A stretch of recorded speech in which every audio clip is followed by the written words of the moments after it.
Bolo is back with us on Comic Books and Chill. Thank you for joining us, Jack. Yes, thank you, sir. Oh, what's good, fellas? Man, I hope you consider the Stats Bro Network a home away from home, because we're going to keep bringing you back, dialing us in. I love it. You know, spinning game with us and stuff. And so we brought you back just for that very reason. You're like the comic book community's Adam Schefter. You know what I'm saying? Like, let's talk about online buying and selling platforms. On Instagram, we see you promote the Whatnot app a lot. And so we wanted to bring you in. Chris and I, we're not that familiar with Whatnot. We have our different avenues where we acquire comics and stuff like that, but we're always interested in other ways to get comics and sometimes sell comics. And so we wanted to really get more information about Whatnot and compare it to some of the other buying and selling platforms. So you down with us? I'm down. Let's break it down like this. What are the advantages as a seller of using the Whatnot app versus, let's say, eBay?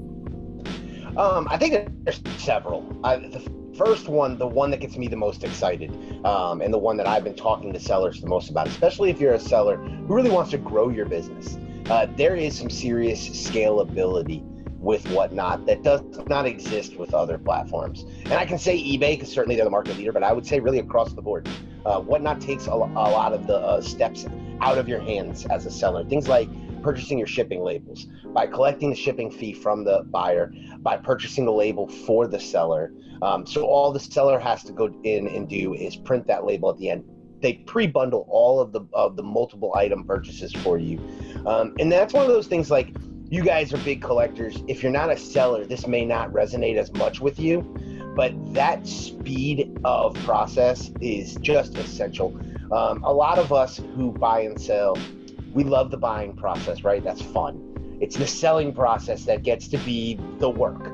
And there's a lot of successful resellers who become that because they turn, I always say, they promote themselves to collector, because they start off as a reseller and then they don't want to do the process part and they become a collector because you've got all these books. And it's one of those things where what I think Whatnot is going to do, and what I'm excited about that opportunity for a lot of members of our community, there are a lot of entrepreneurial members of our community who really want to take comic books to the next level, but they maybe don't know how, or they don't feel like they have this team around them that you would need to be able to process the type of sales you would have to do to be able to do that. I think Whatnot is going to make some people in our community very rich. Like, it's going to be exciting to watch. And I'm already seeing it with some smaller sellers who are doing huge numbers right out the gate because they're able to make sales, ship them out quickly, get them in customers' hands, and then move on to the next one. Those are some benefits. I recently downloaded it, but so I want to know, what are the advantages of Whatnot as a buyer versus an app like Mercari? Yeah, so one thing that's very different from Whatnot versus Mercari, and this may not be forever, but it stands right now, is that we are vetting sellers. So every seller who's coming onto the platform has spoken to a representative of Whatnot, has discussed their selling history, their best-selling practices, things like shipping methods, and all of those kind of things that a lot of buyers are very concerned about. When you're ordering from a platform like Mercari or even eBay, you are going through a crapshoot essentially with, does this seller really have comic book experience? Are they going to love this book the way that I'm loving this book? I mean, there's nothing worse than ordering that book. You're so excited, you're waiting for it in the mail, and then it shows up and that package is destroyed, and it's not the mailman. We all want to put it on the mailman, but sometimes it is just that comic dealer who did not show the love and respect to that work that it needed to be, and we lose one to the game, and that's just the worst thing that can happen. I think it disappoints us all. So to try to create a system where there is a better relationship between buyers and sellers, one that's built with honest and true members of the community, and then that's also where the video aspect comes in. I'm Mercari and eBay and things like that. You're just looking at a picture. Here, you're hearing my voice. You're seeing my face. You're shopping from a person, and that is the closest thing we can do, I think, in the digital age to create that LCS experience. 2020 gave birth to live claim sales, live auctions. Everybody and their mom's doing them since last year. You mentioned that Whatnot, thank you for the alley-oop. You mentioned that Whatnot has a live sale feature, right? And so my question to you, because Facebook Live, IG Live is doing their thing, and a lot of people are making tons of money on those platforms. Why should a seller use the Whatnot Live feature versus the Facebook or IG Live? Yeah, there's really two primary reasons, and I think to tell this, I'll tell you how I got involved with Whatnot. I got involved with Whatnot working with a comic book publisher, a very major comic book publisher who I was doing some consulting for, who was looking for live sales streams. But because they're a business, they're going into it from day one looking at the scalability of it. They want to be able to move fast and move large. So I already talked about the advantageous nature of Whatnot for that aspect. But when it comes to why wouldn't you just do it on, say, an Instagram or something like that? Okay, so you got the back end. That's one part of it. But then there's another part of it. One of it is discoverability. When you go live on Instagram or Facebook, you are really only available to your current follower base. So you are selling to the people who already know who you are, already following you, already were coming to watch anyway. Versus when you do that on Whatnot, because you already have a Instagram style like follow system, you're also still speaking to your follower base. But you're also discoverable to anybody on the app who just opens the app up and sees this list of live sales. If you follow the hashtag comic books category, you're going to get notified. Those sales are going to be pinged right to the top of your app page. If you RSVP for sales, you're going to get notifications directly to your phone. If you follow sellers, you're going to get notifications directly to your phone. So while IG and Facebook Live sales have really saved the comic book business during the pandemic, there's no doubt they kept shops in business. It really opened the door for, I think, people to start saying, like, can we do better? This is great and this is important, and maybe it's essential to the comic book business. I really think it can be going forward. But is there a better way to do this? Because Instagram and Facebook were not created to be live sales platforms. They were created to be social networks, and then people who are innovative as hell started finding ways to make money using them. Yep. But what if we started an app from the ground up with that thought process in mind, saying, I'm going to create a social network that is a sales platform and that can provide those things naturally that people are doing on their own on Facebook and IG. You're throwing me these alley-oops, Jack. Man, here's another one. We were talking about, can we do this better, right? This right. Whole idea of, like, can we keep comic commerce alive, keep it going, keep the money flowing, keep the interest in the culture and the readership and all of that, right? All of this talk about online sales. Where does this leave our good old-fashioned LCS, the local comic book shop? Is this the beginning of a phase out? I don't think so, but I do think it's gotten tougher for local comic shops in the way it's gotten tougher for all retail. I'm a retailer by trade. I came up in the first in sports cards and then in sneakers. I've done 13 years in sneaker retail, and it doesn't matter like how hot Jordans are or how big hypebeast culture is. The reality is like retail is tough these days. The mall is slow. And certainly like the pandemic did things to retail where it forced it to go online. So I think first off, if you're an LCS, you have to have an online component, right? You just cannot be simply selling to the people in your backyard. You're minimizing your sample size of possible customers. But I think that local experience is essential. We all grew up nostalgic for those moments in LCSs. I think it's essential for bringing that next generation of collectors up. I talked about discoverability on the app, but I'll talk about like discoverability of the passion for comics. I think is tough to happen online. I think it has to happen where you touch the books, where you smell the books, where you're buying and selling, you're having those experiences. And I think LCSs are always going to be important. But I think that what we're seeing is some of them were started by collectors, right? Whose collections were overflowing. They started shops. They maybe didn't have the business sense. Maybe they weren't able to adapt to the growing marketplace. That's what's going to be key. Is I think you're going to start to see these businesses have to try to find ways to stay relevant. And I want to say, like, it's a big shout out to all the LCS owners who really got creative during the pandemic and found these ways in which to stay relevant, stay in the news cycle, and to keep those doors open. Because just keeping them open during a pandemic was tough enough. Man, last we spoke, I mentioned Shenanigans comic book shops have had to do with comic spec and aftermarket flippers. DC has left Diamond, and now Marvel's left Diamond as well. We know plenty of shop owners, and we hear about the various challenges they have daily trying to run their shop. In your opinion, what is the recipe to run a solid comic book shop? I think one of the things that I would like to see people in the comic book industry do is look outside the comic book industry. And instead of asking themselves, what does it take to run a successful comic book shop, ask themselves, what does it take to run a successful retail business in 2021?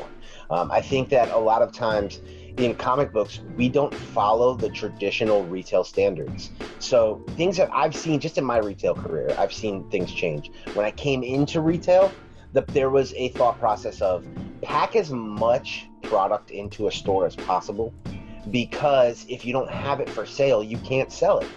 And I've watched that logic change from that to then these now pared down stores. If you've ever been in your favorite boutiques and things like that, where there's a lot of open space and there's much less merchandise, because the thought process is if you can't see it and appreciate it, you can't sell it.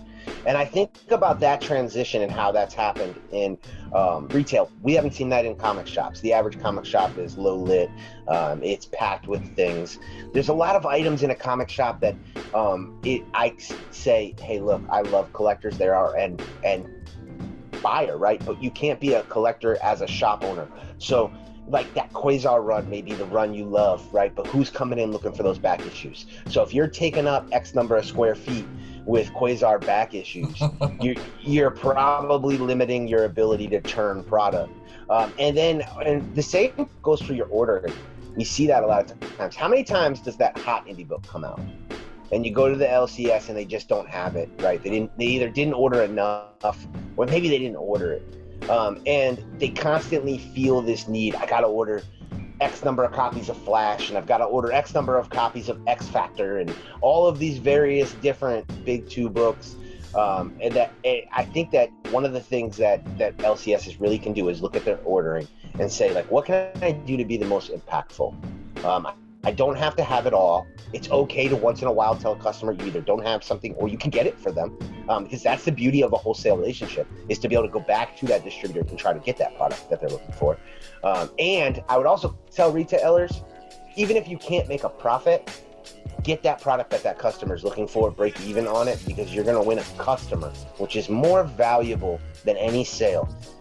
That's the biggest thing is I think comic shops need to look at is how do we acquire customers? Because we're in a niche market. We got to be honest about that. Yeah, so we're going to always try to have to grow our niche, or it's just not going to be sustainable. You can't add more shops without adding more collectors. Man. Perfect sense. Man, okay. My last question, man. I was throwing you the fastest balls I could throw. And you answered them greatly. I'm definitely going to check into the Whatnot app now, because I like the whole aspect that it has a kind of a social media algorithm aspect to it where you can discover things. There's deals to be had anywhere. Yep. So there's deals out there. We're looking for deals. And last question. This weekend, July 23rd, we're going to see Frank Miller and Jim Lee and many, many more at the first convention in LA since the pandemic, Torpedo Con. I'm excited to see all the homies, the Stash fam. They're going to be all over. I'm more excited about that than the actual Jim Lee and Frank Miller. But here's my question for Mr. Bolo. Comic book question here. So imagine you have every single Frank Miller book that he's ever produced. Every Jim Lee book he's ever produced. But you only can pick 2 books from each creator to get signed. What you getting? Jim Lee, Frank Miller, what you picking? That's a tough question. Okay. Yeah. So you guys are pros. So here's the tough thing. I have a feeling what I'm going to name, you guys probably already have.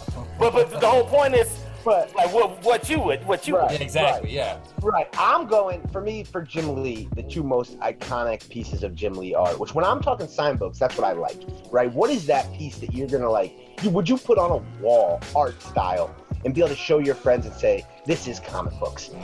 So for me, Jim Lee, the 2 covers, It's that Batman 204 cover, that amazing kind of like connector with the Superman, the second print, the Superman. The Batman 608 second print? 608, yes. Yeah. It connects with the Superman. I think that one's 204. That, to me, that's like the iconic Jim Lee Batman. And then, of course, the most obvious, X-Men #1. I just think when you think Jim Lee, you're always going to think X-Men #1. And I don't care how high of a print run that book has. Right. There is not a book, there's just not a book that gives me nostalgia feels other than that book. And I think the market has showed that to be the case, because I think the thing no one wants to talk about is that book keeps creeping up in value. All the various covers just keep slowly, $1 at a time, creeping up in value, to the point that it's one of those things. We've noticed on Whatnot is like these younger buyers, a lot of younger buyers on Whatnot, they're buying these 90s books. So X-Men #1, I think, is a book that if I'm getting Jim Lee's signature, probably the very first book I'm thinking to get signed. So X-Men #1, there's what, 5 covers, right? There's the connecting, the 5 covers in the gatefold. So which one of those are you guys got to pick one book? So there's 5 #1s. So we're talking about variant covers. So there's 5 variants, all first prints. X-Men #1. Mr. Bolo, which one you picking? I mean, I'm probably going. I'm probably going with the classic Wolverine. I think that's the biggest one, right? So you got to go with that one. It might not be my favorite, but it's the one I think you got to go with. That's the prime example. Now, if we're talking Frank Miller, I think, again, we're looking 2 different categories, right? So it's so great that you picked 2 books. I think the obvious one is that Dark Knight.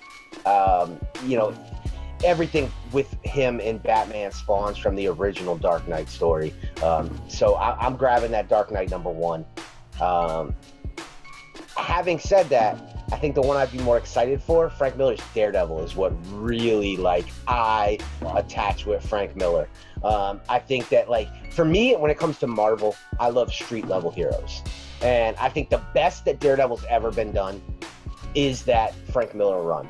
Where I would have a hard time is which cover. Exactly. Because there's so many iconic ones. You think of the introduction, where he first jumps on the run. I think it's 168. I think that's a great cover. The first appearance of the Hand with 174 is one of my favorite books. Super sneaky. People are overlooking that book. But 183 with the Punisher cover. I mean, that book is I forgot about that one now. Yeah, I mean, what says the run more than that cover? There's so much heat with Black Widow in that series. He really did Black Widow, I think, better than anybody's ever written Black Widow. So I think you can't go wrong within that Daredevil run, picking your favorite cover to get Frank Miller to sign. So, just to recap, Mr. Bolo's picking. So, if he was going to Torpedo Con out here in LA at the Palladium, you got Frank Miller and Jim Lee. For Jim Lee, X-Men #1, the Wolverine cover, that's the first one, right? That's the first that's kind of starts the panoramic view, right? And then Batman 608 second print, on the eagle kind of gargoyle, people looking over the city, that match the bookend of Superman 204, the For Tomorrow arc with Brian Azzarello. The bookends, I think that's classic. That's hard. And then you have Frank Miller. You said Dark Knight Returns, book 1, obviously, right? Right. The classic cover, right? And then you have one of the many Daredevil books. Mm-hmm. Okay, so I mean that's a lot. Chris, what would you pick? You're going to Torpedo. Wolverine Volume 1, #1. I'm gonna have it 5 times signed. It'll be 5 times signed next time I see him. So I'm pretty hyped. And I'm going with Spawn Batman #1. Spawn Batman, the first one, the Image one, not the DC one. Already signed by Todd, so I can have it double signed. So if I had to pick one book on the face of this earth, it would be this book right now, Because y'all are cheating though. Y'all are completing these double signatures because that makes I listen to y'all and I'm like, well, yeah, that's a great choice. Those are both amazing choices, considering you're completing the set there. But I got to tell you, I need both of those books slabbed. Those are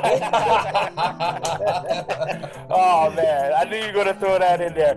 Hey, Hey, Jack, man, thank you for joining us, man. Spitting your game again. We're definitely going to have you back. A lot to unpack here in this episode, I believe. Just thinking about the differences between these different online buying and selling platforms compared to Whatnot, because it seems that the creators of this app really thought about all these different realities of buying and selling comic books online. And so I'm really excited to look at it. I haven't downloaded the app. I am now. I wanted to wait to have you on the show. So now I'm about to download the Whatnot app. Chris already did. So thank you for coming and sharing that with us. That's all for our show, Stash Family. If you like what you see, please subscribe and hit that like button. We are the Stash Bros. I'm Mike. Speaking for Chris and Mr. Bolo, we're out. Peace!